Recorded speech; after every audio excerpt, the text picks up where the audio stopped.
Bago na naman. Salamat Jamal sa panibagong laruan. Tsak may sasakit ang tiyan dahil may pagtatawanan. Yung pamilya mong kulto, di makapasok ng mall dahil sa sobrang dami ng kuto.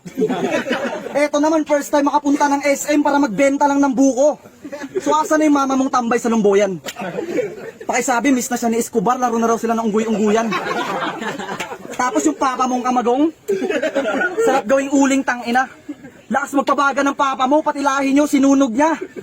Eh yung lola mong mambabarang. Balita ko nakipag-away sa birthdayhan kasi yung butter shrimp ang daming bawang.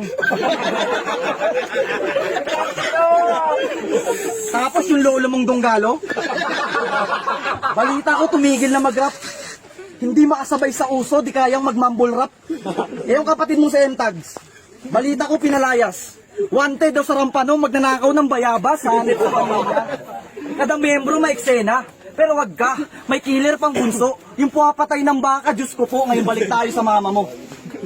Inad ko siya sa Facebook kahit wala ako sa mood. Pakisabi, PM niya ako kung gusto niya magpapasa ng bold. Kasi yung mama mo libugin. Tapos yung papa mo utugin. Nabuo kang hayop ka nung panahong tingi pa lang yung gin.